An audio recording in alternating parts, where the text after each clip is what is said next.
들으라라는 제목으로 우리가 말씀을 한번 생각해 보겠습니다. 국민일보 겨자시에 나와 있는 얘기입니다. 제목이 사촌이 땅을 사면이라는 제목으로 칼럼이 하나 있습니다. 초등학교 시험 시간에 속담 문제가 나옵니다. 그 속담에 빈칸을 채우는 문제가 나왔습니다. 질문이 사촌이 땅을 사면 이라고 해놓고 이렇게 간로를 해놨습니다. 답이 뭘까요? 배가 아프다. 속담의 답은 사촌이 땅을 사면 배가 아프다라고 우리는 잘 압니다. 그런데 초등학생이 답을 썼습니다. 뭐라고 썼을까요? 축하합니다. 아닙니다. 사촌이 땅을 사면 가본다 라고 적었습니다. 어떻습니까? 아이들다운 답이지 않습니까? 우리는 사촌이 땅을 사면 배가 아픈데 아이들은 어떻습니까? 사촌이 땅을 사면 가서 본다 라고 적어 놓은 거예요. 그리고 이것 말고도 우리가 이런 얘기들이 인터넷에 보면 우리 유튜브 같은데 굉장히 많이 이렇게 돌아다니잖아요. 그래서 참 이런 문제가 어떻게 보면 어른들의 삶이 어떤지를 보여주는 것 같아요. 자, 우리는 어떻습니까? 남이 잘 되는 것에 대해서 어떻게 생각합니까? 시기가 많잖아요. 질투가 많습니다. 오죽하면 사촌이 땅을 샀는데, 그죠? 사촌이 땅을 샀는데 배가 아프다라고 얘기하는 거예요. 다른 그죠? 먼 사람도 아니에요. 사촌이면 가까운 친척이지 않습니까? 그러니 참 어른이 되어가면서 어떻습니까? 우리 성도님들도 한번 생각해 보시면 똑같을 거예요. 어른이 되어 오면서 지금까지 나이가 들어오면서 옆에 친구가 가족이 가족은 괜찮겠죠. 또 사촌이나 팔촌까지 이웃들이 잘 될 때 어떻습니까? 정말 진심을 다해서 기뻐해 줬습니까? 겉으로는 기뻐해 주지만 속으로는 그죠? 뭔가가 낚싯바늘과 같은 그런 비뚤어진 그런 마음들이 분명히 있었을 거예요. 그런 이유가 가장 큰 게 뭡니까? 비교하기 때문입니다. 내 형편은 이런데 저 친구는 저렇구나. 아니면 자녀들도 우리가 그렇게 키우면서 많이 비교하잖아요. 그죠? 친구들, 특히 부모님들은 그 부모 친구들, 그죠? 자기 친구들의 자녀들과 비교를 많이 하잖아요. 그래서 오죽하면 엄친아란 말이 나왔겠습니까? 엄마 친구 아들. 그죠? 그래서 우리가 그렇게 사는 것 같아요. 겉으로는 드러내지 않는데 우리 속에 올라오는 이 시기심을 떨쳐내기가 참 어렵습니다. 목사들도 똑같아요.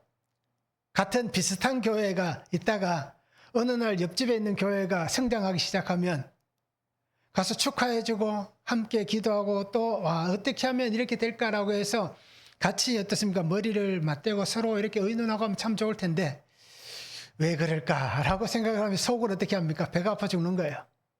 우리 교회는 가만히 잠자고 있는데 저 집은 깨어나니까 그냥 배가 아픈 거예요.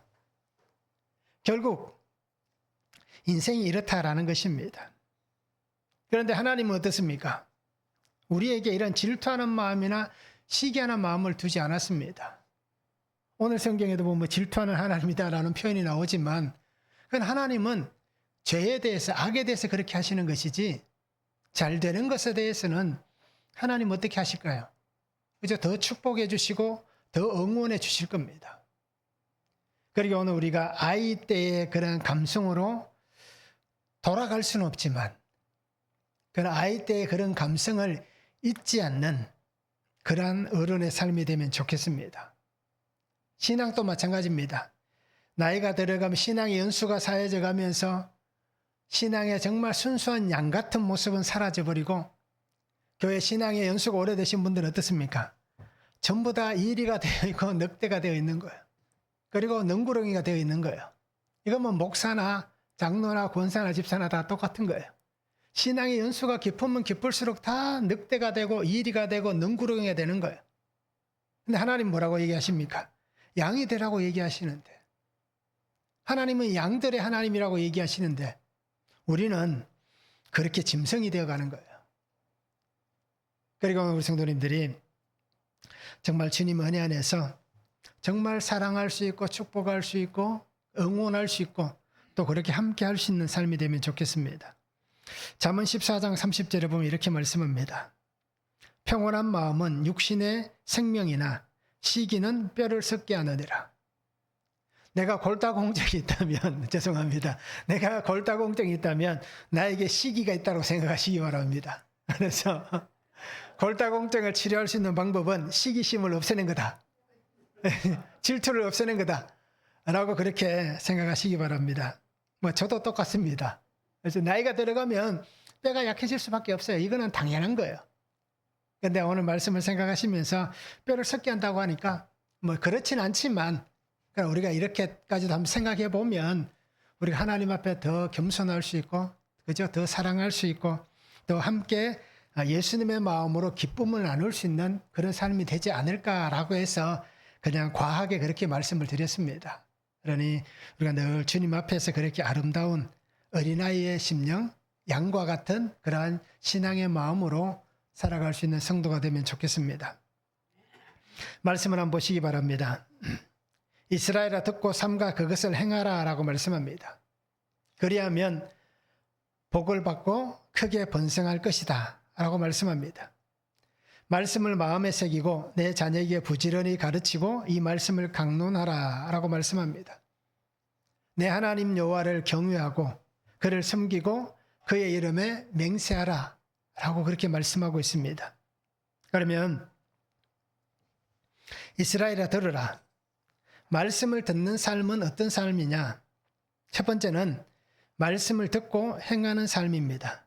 1절에서 3절입니다. 이는 곧 너희의 하나님 여호와께서 너희에게 가르치라고 명하신 명령과 규례와 법도라. 너희가 건너가서 차지할 땅에서 행할 것이니 곧 너와 내 아들과 내 손자들이 평생에 내 하나님 여호와를 경외하며 내가 너희에게 명한 그 모든 규례와 명령을 지키게 하기 위한 것이며 또 내 날을 장구하게 하기 위한 것이라. 이스라엘아 듣고 그것을 행하라. 그리하면 내가 복을 받고 내 조상들의 하나님 여호와께서 내게 허락하심 같이 적과 꿀이 흐르는 땅에서 내가 크게 번성하리라 라고 말씀합니다. 자, 하나님께서 명령과 규례와 법도를 주신 이유가 있습니다.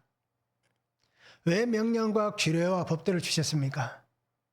그래서 오늘 성경에서 말씀하는 것 똑같습니다.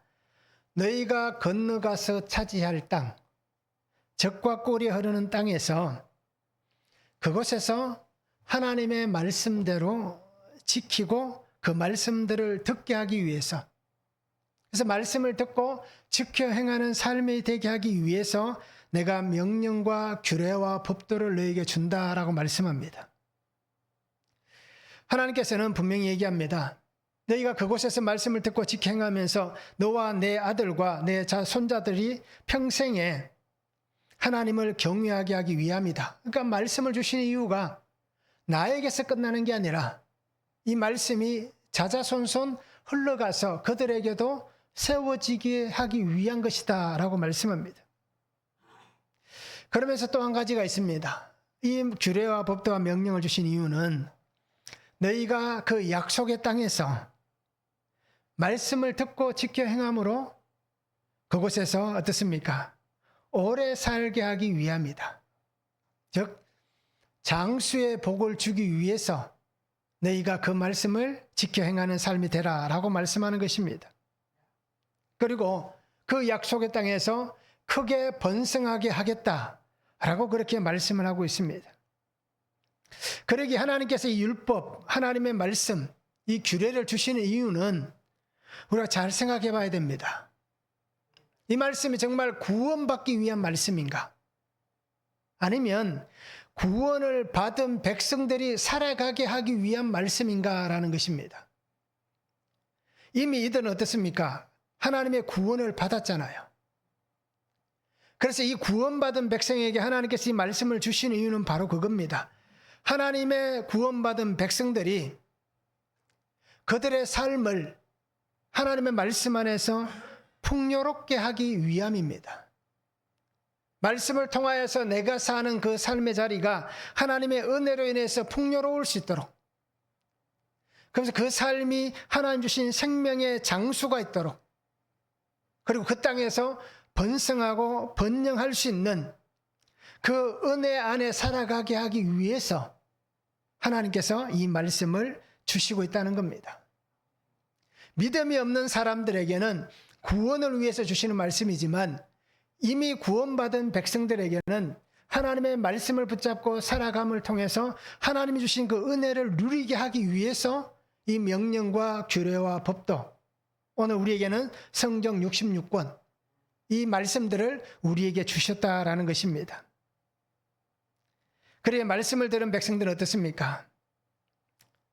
하나님의 구원의 은혜 안에 거해야 되고, 구원의 은혜 안에 거하는 백성들은 어떻습니까? 하나님의 약속에 더 크고 놀라운 일들이 우리의 삶에 이루어지도록 그것을 누리기 위해서 살아가는 삶이 되어야 한다라고 말씀하는 것입니다.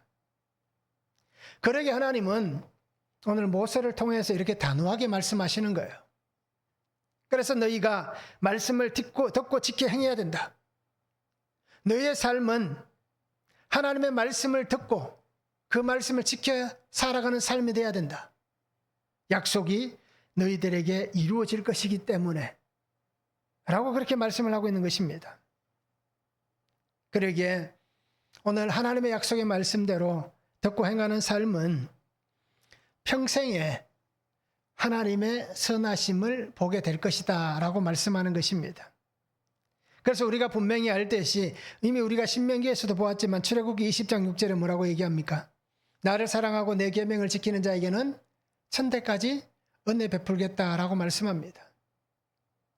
또 로마서 4장 21절에도 말씀하잖아요. 약속하신 그것을 또한 능히 이루실 줄을 확신하였으니 라고 말씀합니다. 앞에 출애굽기는 하나님의 말씀대로 사는 사람들에게 주신 은혜입니다. 또 로마서도 마찬가지입니다. 하나님의 약속을 붙잡고 살아가는 사람에게 주시는 하나님의 은혜의 말씀입니다. 특별히 로마서는 어떻습니까?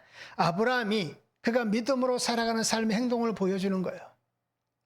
그러면서 4장 21절의 말씀은 능히 이루실 줄을 확신하였다. 이 말씀은 하나님께서 약속하셨던 이삭에 대한 복, 이삭에 대한 확신을 하나님께서 이루실 것을 확신했다 라고 하는 그 고백으로 말씀을 하고 있는 것입니다.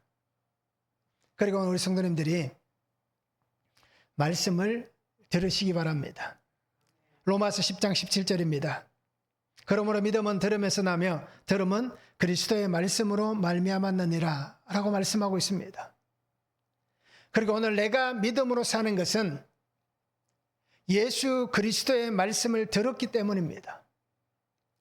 나에게 들려진 이 말씀이 있기 때문에 오늘 내가 믿음 안에 살아갈 수가 있는 겁니다.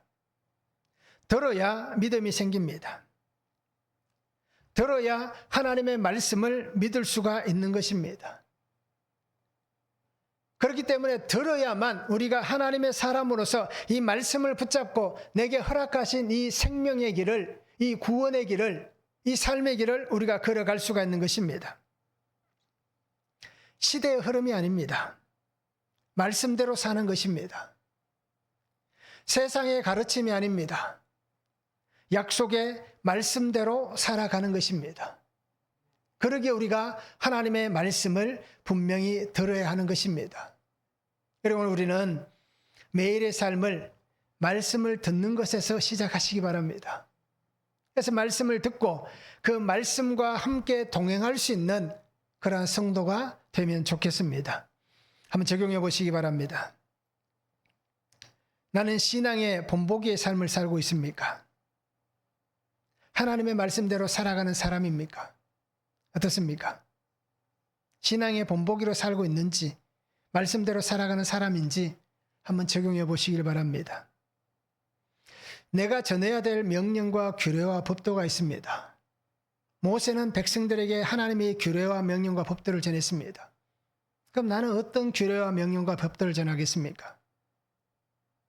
말씀을 듣습니다. 그런데 말씀을 듣지만 듣고 행하지 않는 것은 무엇입니까?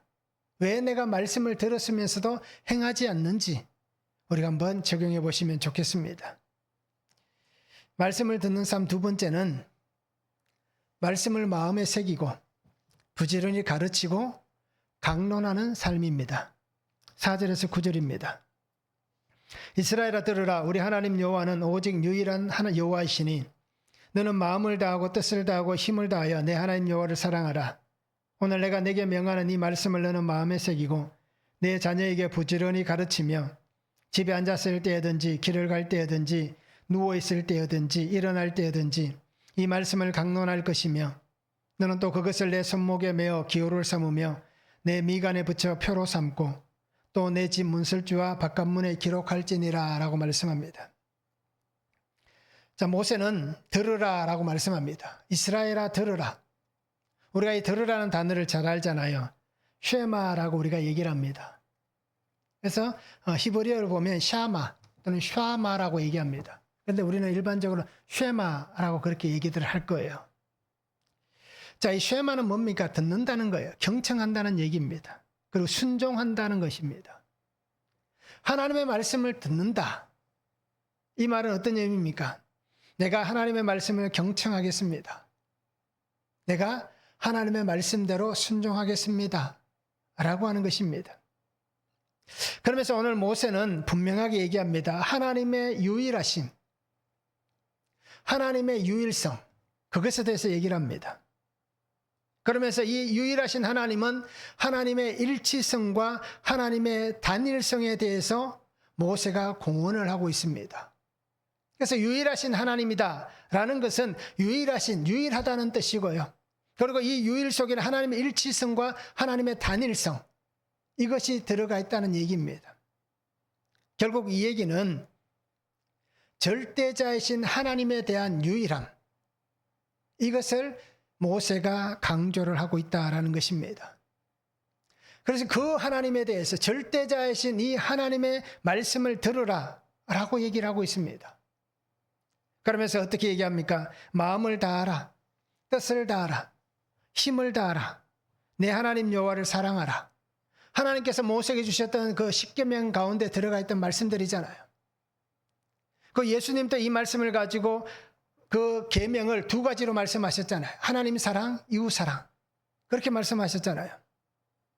하나님의 백성으로서 하나님을 대하는 백성들의 자세가 어떻게 해야 할지 그것을 모세가 가르치고 있는 것입니다. 그래서 사람들은 하나님을 향하여서 자신이 가지고 있는 인격, 자신의 전 인격을 다하여서 하나님을 사랑해야 된다. 하나님을 섬겨야 된다. 라고 하는 것을 모세가 가르치고 있는 것입니다. 그래서 자신의 모든 것을 다해서 오직 하나님만을 사랑하는 삶이 되어야 된다. 다른 것에 기웃거리고 다른 것을 마음에 품고 그렇게 사는 게 아니라 오롯이 하나님만이 있는, 하나님만을 향한 그런 삶이 되라 라고 말씀을 하고 있는 것입니다. 그래서 오늘 모세는 분명히 얘기합니다. 하나님을 사랑하는 자의 삶은 자신에게서 끝나는 삶이 아닙니다. 나만 사랑하면 되지가 아닙니다. 내가 사랑한다면, 모세는 그렇게 얘기하잖아요. 그 말씀을 자신에게도 자녀들에게도 손자들 후손들에게도 이 하나님의 말씀 안에 거하는 삶이 되게 가르치라. 그러면서 무엇을 얘기합니까? 7절 8절에 계속 얘기하잖아요. 어떻게든 어떤 상황이든 무조건 이 말씀을 가르치고 강론하라. 그렇게 얘기를 하고 있는 것입니다. 그래서 말씀이 자신을 넘어서 그 말씀의 역사심이 있는 삶이 되어야 한다라는 것입니다. 그래서 오늘 내가 하나님의 말씀이 나를 넘어서 하나님의 말씀이 나에게서 역사하시는 삶이 되려면 말씀이 내게 새겨져야 되는 겁니다. 그래서 모세는 분명히 얘기하잖아요. 이 말씀을 마음에 새기라. 하나님의 살아있는 말씀이 역사하시는 그 은혜가 내게 있으려면 오늘 내가 이 말씀을 새겨야 되는 것입니다. 나의 마음에 새겨야 되고 나의 삶에 이 말씀을 새겨야 되는 것입니다. 우리가 가끔씩 산에 가보면 어떤 일이 있습니까? 바위 위에 글을 새겨놓은 것을 볼 수 있잖아요. 그럼 이 글이 얼마나 오래 가겠습니까? 지워지지 않을 거예요. 그 바위가 사라지지 않는 한. 자, 그와 같이 우리의 마음에, 우리의 삶에 이 하나님의 말씀을 새겨야 된다라고 말씀하고 있는 것입니다. 말씀이 새겨져야만 이 말씀이 나를 다스리는 그러한 삶을 우리가 살아갈 수가 있는 것입니다. 그래서 오늘 우리 속에 영원히 지워지지 않는 생명의 말씀, 하나님의 말씀이 새겨진 그러한 성도가 되시기 바랍니다. 말씀 있는 사람은 그 말씀을 자녀들에게 가르칩니다. 하나님의 사랑을 가르쳐야 되고 하나님의 구원을 가르쳐야 되고 하나님의 긍휼과 생명을 가르쳐야 됩니다. 이것이 오늘 내가 구원받은 사람으로서 해야 될 당연한 과제입니다. 그래서 우리가 이 구원의 참된 기쁨이 얼마나 큰지, 이 감격이 무엇인지를 가르치면서 믿음의 사람들로 당연하게 세워져 가게 하는 그런 삶이 되어야 되는 겁니다. 가르치지 않으면 오늘 우리가 말씀을 보았듯이 천대까지 이 은혜가 갈 수가 없는 거예요. 하나님께서 강권하셔서 그 은혜가 이어지도록 하실 수는 있지만, 그러나 먼저 부모된 자가 자녀들에게 이 말씀을 가르치는 것, 이 삶을 우리가 살아가야 되는 것입니다. 잠언 22장 6절에 말씀하잖아요. 마땅히 행할 길을 아이에게 가르치라. 그리하면 늙어도 그것을 떠나지 아니하리라. 에베소서 6장 4절에도 말씀합니다. 또 아비들아 너희 자녀를 노엽게 하지 말고 오직 주의 교훈과 훈계로 양육하라 라고 권면하고 있습니다. 이렇다고 우리는 하나님의 약속의 말씀을 가르쳐야 되는데, 양육하는 삶이 돼야 되는데 어떻습니까? 우리의 삶이 그런 시간들을 보내왔는가라는 겁니다. 집에 앉았을 때든지 길을 갈 때든지 누웠을 때든지 일어날 때든지 언제든지 말씀을 강론하라고 얘기합니다. 즉 멈추지 말고 듣든지 안 듣든지 끊임없이 그들에게 얘기를 하라라고 얘기를 합니다. 그래서 오늘 내가 성도로서 하나님의 은혜 받은 사람으로서 내가 끝까지 감당해야 될 이 믿음의 계보들, 또 삶의 행위들, 이 믿음을 끝까지 우리가 전할 수 있는 그런 삶이 되면 좋겠습니다. 근데 사실 어렵잖아요. 어릴 때는 그죠? 우리가 머리가 커진다는 표현을 쓰듯이 최소한 고등학교 졸업할 때까지는 그렇잖아요. 부모가 얘기하면 잘 듣습니다. 그래서 그 아이 속에 믿음이 있는지 없는지는 우리가 알 수는 없지만, 그래도 그저 대학을 가기 전까지 20살의 성인이 될 때까지는 부모의 말에 순종을 하는 거예요. 그러다가 이제는 나 혼자 살아가도 별 문제가 없다, 내가 이제 성인이다 라고 여기는 그 순간에 어떻게 합니까? 자기가 원하는 삶을 살아가는 겁니다. 그런데 그 시간이 될 때에 믿음 있는 아이는 성인이 되어도 부모가 가르친 대로 순종하며 살아가지만, 그 속에 믿음이 없는 사람은 어떻습니까?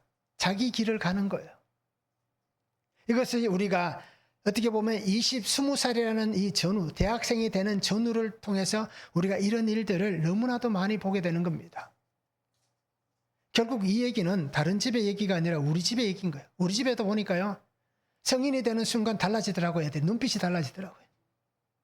그전에는 목사 자녀들이니까 그렇죠? 강압적인 것도 분명히 있었을 거예요.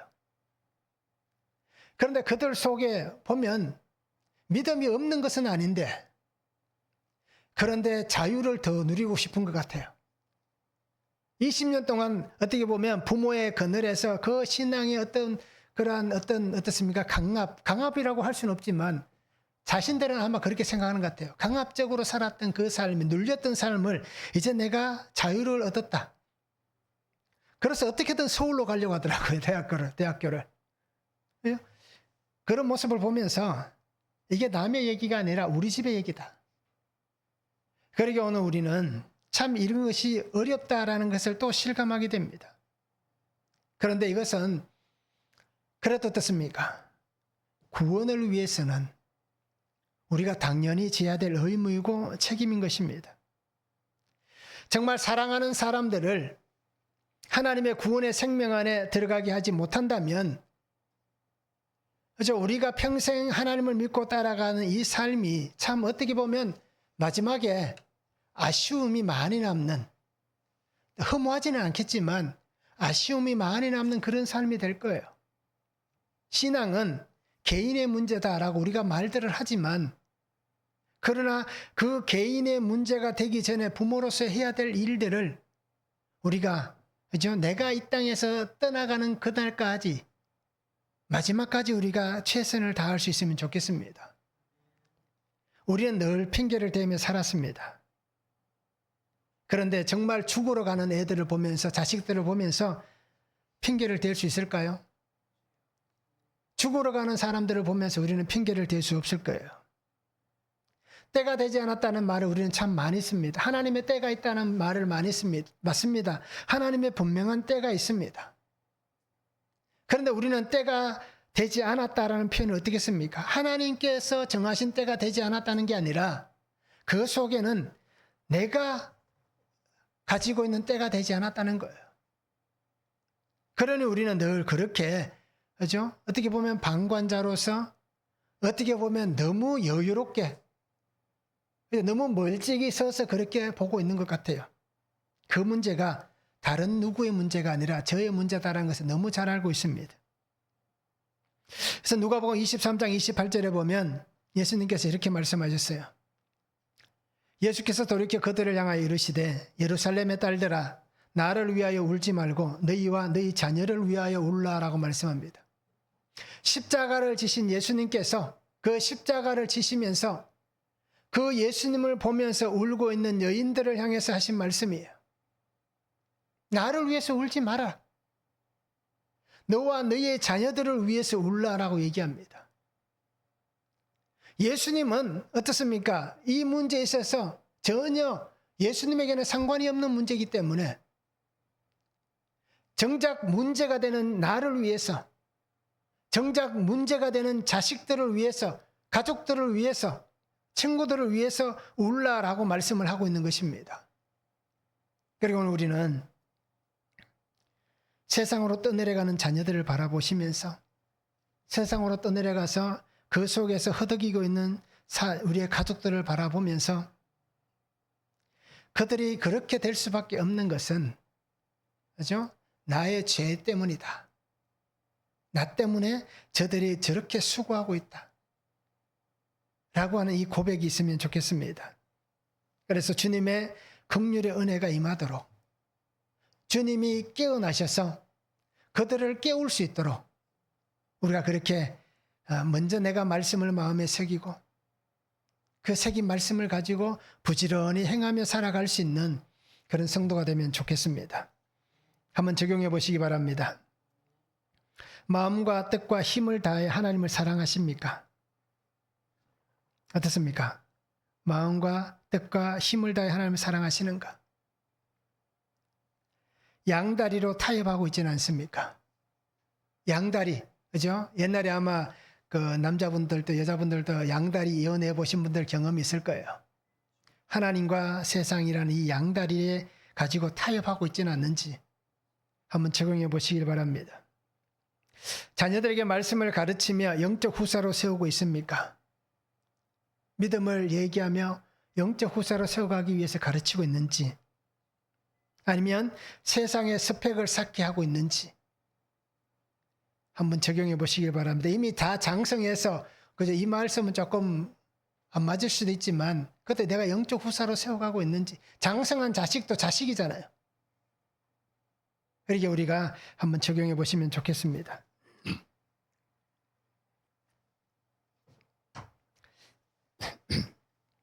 자, 말씀을 듣는 사람 세 번째는 하나님을 경외하며 하나님만 섬기는 삶입니다. 10절에서 15절입니다. 내 하나님 여호와께서 내 조상 아브라함과 이삭과 야곱을 향하여 내게 주리라 맹세하신 땅으로 너를 들어가게 하시고 내가 건축하지 아니한 크고 아름다운 성읍을 얻게 하시며 내가 채우지 아니한 아름다운 물건이 가득한 집을 얻게 하시며 내가 파지 아니한 우물을 차지하게 하시며 내가 심지 아니한 포도원과 감람나무를 차지하게 하사 내게 배불리 먹게 하실 때에 너는 조심하여 너를 애굽 땅 종되었던 집에서 인도해 내신 여호와를 잊지 말고 네 하나님 여호와를 경외하며 그를 섬기며 그의 이름으로 맹세할 것이니라.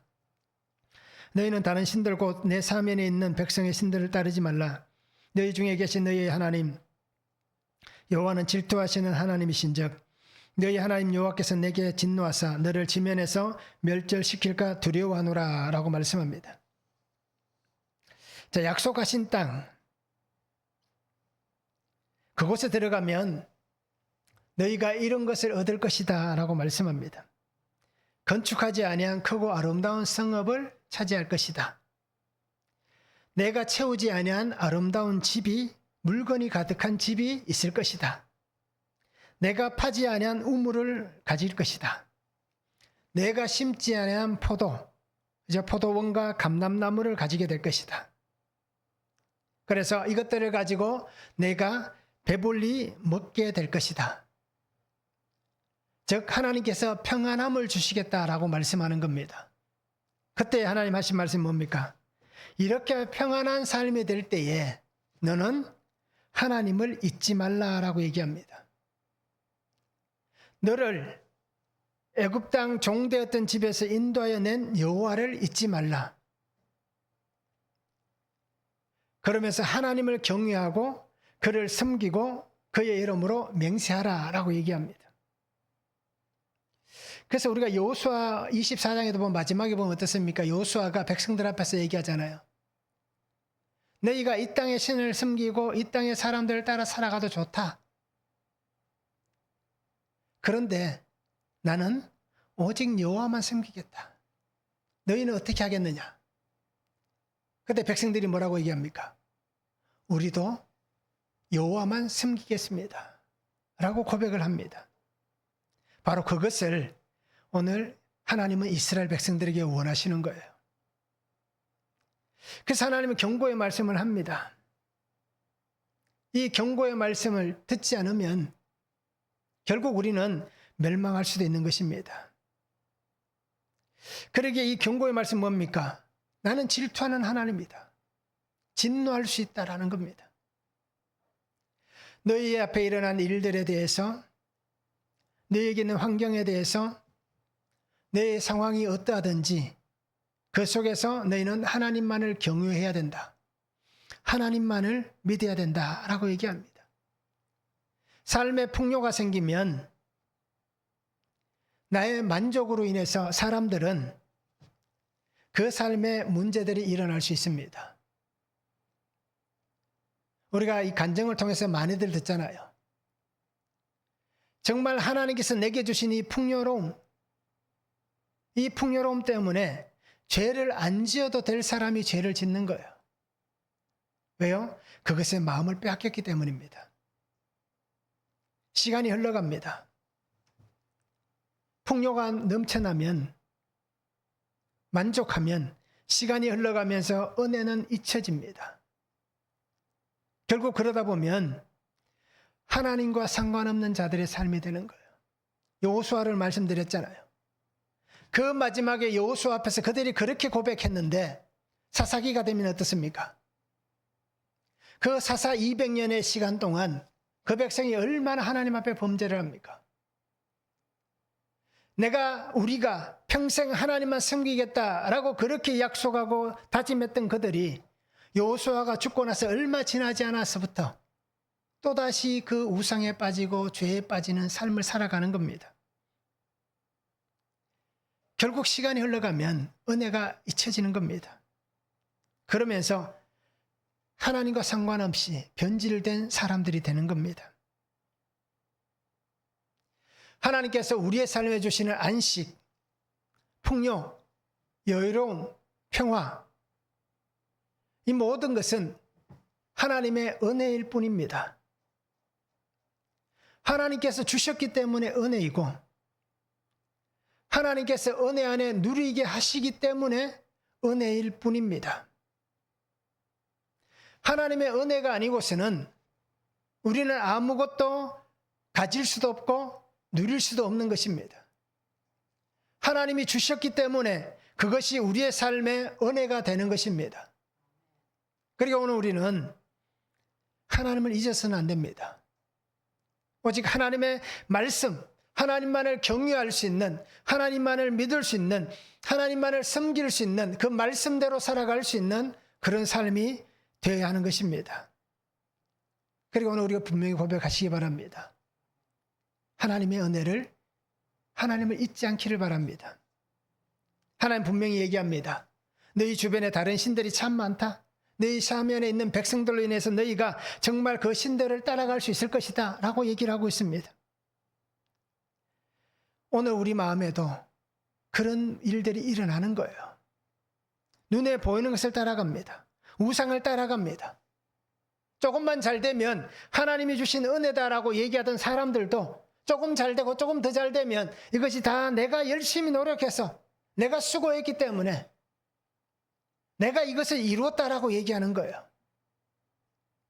그래서 우리가 성도들은 자수성가라는 말을 좋아하면 안 됩니다. 자수성가라는 말 속에는 하나님은 없는 거예요. 내가 이루었다는 거잖아요. 그리고 오늘 우리들이 분명히 보시기 바랍니다.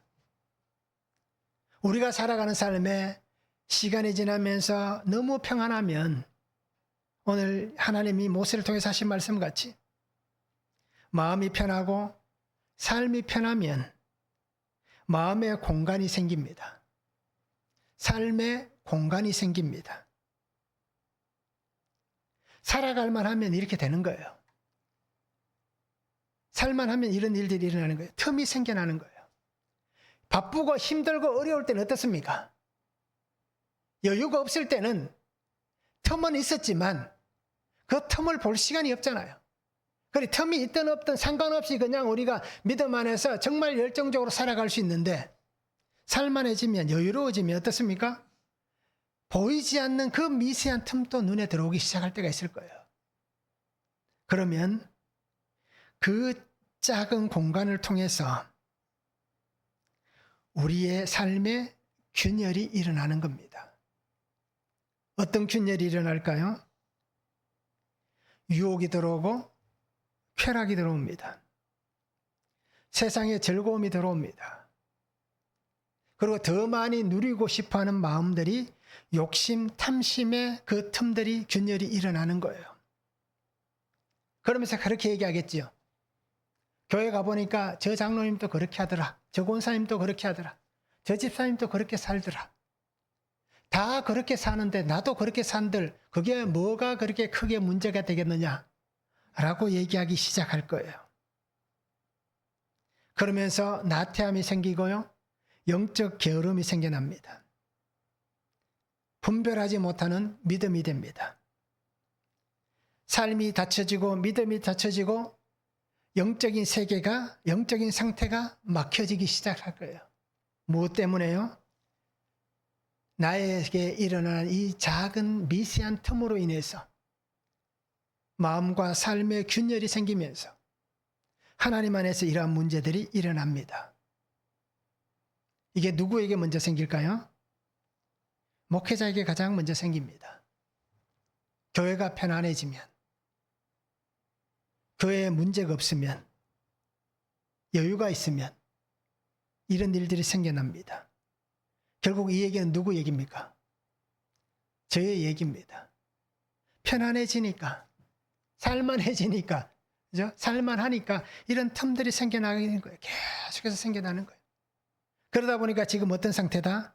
영적으로 굉장히 게을러져 있는 상태다. 나태해져 있는 상태다라는 겁니다.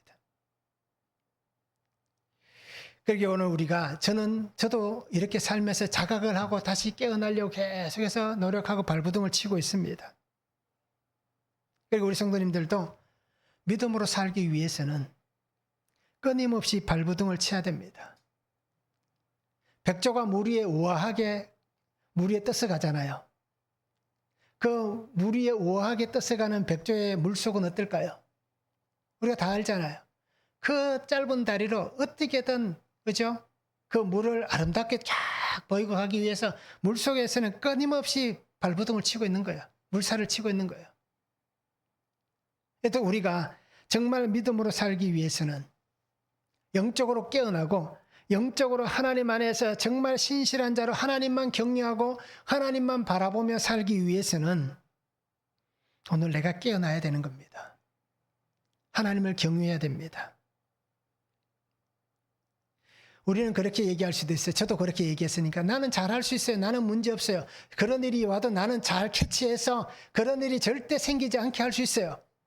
라고 얘기했습니다. 그런데 캐치를 못합니다. 왜요? 영적으로 다치니까, 게을러지니까, 그걸 분별하지 못하는 거예요. 그렇기 때문에 우리 성도님들이 나는 잘할 수 있다라고 얘기하지 말고, 그죠? 하나님께 맡기시기 바랍니다. 그래서 하나님 앞에 더 매달리시고 더 하나님 앞에 나아갈 수 있는 삶이 되면 좋겠습니다. 양다리는 결국은 어떻게 될까요? 양다리는 결국은 끊어지게 되어 있습니다. 둘 다 잃어버릴 수 있다는 겁니다. 그러니까 우리가 이런 삶이 되지 않기를 바랍니다. 그래서 요한복음 15장 16절에 예수님 말씀하셨습니다. 너희가 나를 택한 것이 아니요 내가 너희를 택하여 세웠나니 라고 말씀합니다. 그리고 우리가 예수님에게 꽉 잡혀서 예수님이 나를 택하셔서 살아가는 삶이 되도록, 지난주에 말씀드렸듯이 하나님이 나를 선택하셨지만 우리가 말씀을 선택하는 게 아니라 말씀이 나를 다스릴 수 있도록 그렇게 우리가 믿음 안에 살아가면 좋겠습니다. 한번 적용해 보시기 바랍니다. 모든 것이 다 하나님의 은혜임을 인정하십니까? 어떻습니까? 모든 것이 다 하나님의 은혜이다. 하나님께서 주시는 은혜일 뿐이다. 내가 지금 누리고 있는 모든 건 내가 잘한 게 아니라 이 모든 것 다 하나님이 주신 은혜일 뿐이다. 라고 하는 것을 내가 인정하시는지 한번 적용해 보시길 바랍니다. 나의 마음과 믿음의 삶을 무너지게 하는 것이 있습니다. 빼앗아가는 것이 있습니다.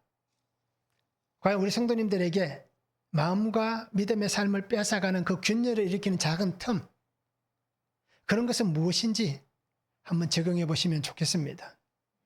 그래서 우리가 말씀을 잘 들으시기 바랍니다. 구속사의 말씀을 들으시기 바랍니다.